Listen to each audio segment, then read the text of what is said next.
Stage پر تشریف فرما قابل صد احترام رہنما اور قائدین، پنڈال میں تشریف فرما حضرات و خواتین، آج ہم رسول اللہ صلی اللہ علیہ وآلہ وسلم کی ولادت باسعادت کی خوشی میں اکٹھے ہوئے ہیں۔ آج ہم میلاد النبی کی سعادتوں سے برکتیں حاصل کرنے کے لیے اکٹھے ہوئے ہیں۔ میں کیا کہوں اور مجھے کیا کہنا چاہیے، خدا گواہ ہے، آج دل چھلنی ہے۔ میں جب آنکھیں کھولتا ہوں تو مستونگ کے شہداء میرے سامنے ہیں، آنکھیں بند کرتا ہوں تو خیالات میں وہ عظیم ہستیاں جو شہادت کے مقام پر فائز ہوئے، ان کا قصور کیا تھا؟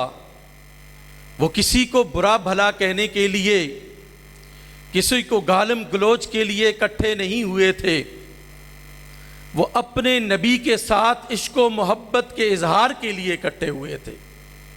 ان کا مقصد اس کے علاوہ کچھ بھی نہیں تھا کہ وہ اس بات کا اظہار کریں کہ ہم اپنے نبی کے ساتھ عشق کرتے ہیں۔ وہ اس لیے اکٹھے ہوئے تھے کہ وہ اس بات کا اظہار کریں کہ ہم خاتم الانبیاء کے غلام ہیں اور اس غلامی پر ہم فخر کرتے ہیں۔ وہ اس لیے اکٹھے ہوئے تھے کہ وہ زبان حال سے کہہ رہے تھے، لوح بھی تو، قلم بھی تو، تیرا وجود الکتاب، گنبد آبگینہ رنگ، تیرے محیط میں غباب، تیرے وجود پاک سے دونوں مراد پا گئے، عقل غیاب و جستجو، عشق حضور و اضطراب۔ وہ اس وجہ سے اکٹھے ہوئے تھے کہ عید میلاد النبی کے جھنڈے اٹھا کر اپنے آقا کے ساتھ عشق و محبت کا اظہار کریں، لیکن خارجی کتوں نے ان پر حملہ کیا۔ خارجی کتوں نے اپنے ناپاک خون سے عید میلاد النبی کے اس عظیم پاک جلوس کو ناپاک کرنے کی کوشش کی۔ یاد رکھیے، ہم ان کو بتانا چاہتے ہیں، تم ایک نہیں 1000 دفعہ ہمارے جلوسوں پر حملہ کرو، ہمیں شہادت کی موت سلا دو، لیکن ہم وہ نہیں ہیں جو اپنی شہادتیں دے کر پیچھے ہٹ جائیں گے۔ ہمارا بچہ نبی پر قربان ہونے کے لیے تیار ہوگا۔ میں سلام عقیدت پیش کرتا ہوں اس والد کو جس کا جوان بچہ اس نے ہاتھوں سے اٹھا کر قبر میں اتارا۔ اس سے پوچھا گیا کہ مستونگ کے بابا، تم کیسا محسوس کر رہے ہو کہ آج تمہارا جوان بچہ تم اپنے ہاتھوں سے اٹھا کر اسے قبر کے سپرد کر رہے ہو؟ بابے کا جواب تھا، یہ تو ایک بچہ ہے، اگر 100 بچے بھی ہوتے تو مصطفیٰ پر قربان کر دیتا ہوں۔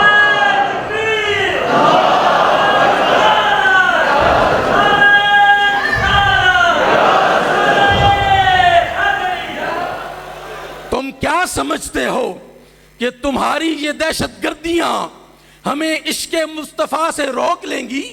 کبھی بھی ایسا نہیں ہو سکے گا۔ لیکن یہ میں بتانا چاہتا ہوں اپنے تمام دوستوں کو، یہ میں عرض کرنا چاہتا ہوں تمام دوستوں کی خدمت میں، جو لوگ ایسے تکفیریوں، خارجیوں اور کلاب و جہنم کو علمی اور فکری سپورٹ کر رہے ہیں، آج وہ ہم پر بم پھٹا رہے ہیں، کل وہ تم پر بم پھٹائیں گے۔ اور ان مذہبی جماعتوں کو بھی میں یہ عرض کرنا چاہتا ہوں، آج جس طرح تم سیاسی سپورٹ پارلیمنٹ میں ایک عجیب سے قانون کو پاس کر کے ان کو دینا چاہتے ہو، کل یہ تمہارے لیے بھی عذاب بنیں گے۔ آج اگر ہم ان کو فکری اور سیاسی طاقت نہ دیں تو کبھی بھی یہ آگے نہیں آ سکتے۔ اس وجہ سے تمام لوگوں کو، اہل پاکستان کو سوچنا ہوگا کہ ہمیں ان تکفیریوں کا راستہ کیسے روکنا ہے، ان خارجیوں کا راستہ کیسے روکنا ہے جو ہمارے بچے جدا کر رہے ہیں، جو ہم سے ہمارے جوان جدا کر رہے ہیں، جو ہم سے ہمارے بزرگ جدا کر رہے ہیں۔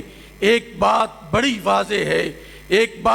واضح ہے کہ ہم اس پاکستان میں امن چاہتے ہیں، سکون چاہتے ہیں، اور کسی کو تکلیف نہ دیتے ہیں، نہ دینا چاہتے ہیں۔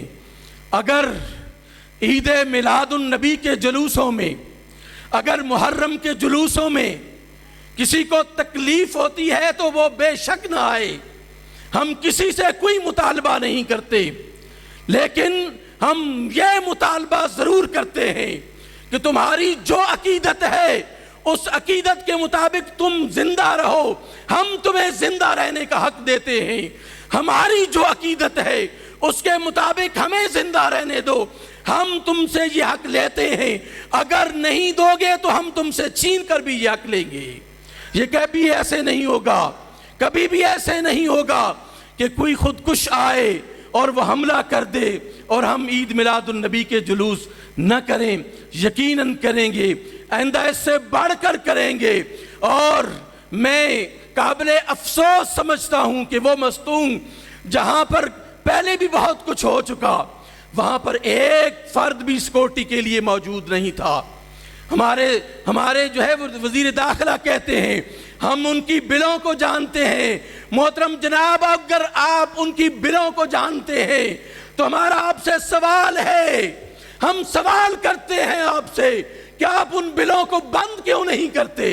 کیا ان بلوں کو آپ نے صرف اس لیے کھلا چھوڑا ہوا ہے کہ وہ مظلوموں پر ظلم و ستم ڈھائیں گے؟ وہ خارجی کتوں کو آپ نے اس لیے پالا ہوا ہے کہ وہ مظلوموں پر جو ہے وہ ظلم ڈھائیں گے۔ اگر آپ کو پتا ہے تو ان کو لگام پھر کیوں نہیں دیتے؟ اگر آپ کو ان کی جگہوں کو پتا ہے، ان جگہوں کو مسدود کیوں نہیں کرتے؟ یہ سوال ہے، یہ انتظامیہ پر بھی سوال ہے، اور یہ ان تمام اداروں پر سوال ہے جو سیکورٹی کے ذمہ دار ہیں، سب پر یہ سوال ہے۔ دنیا میں رسول انسو جاں آتے ہیں، پیغمبر آخر الزماں آتے ہیں۔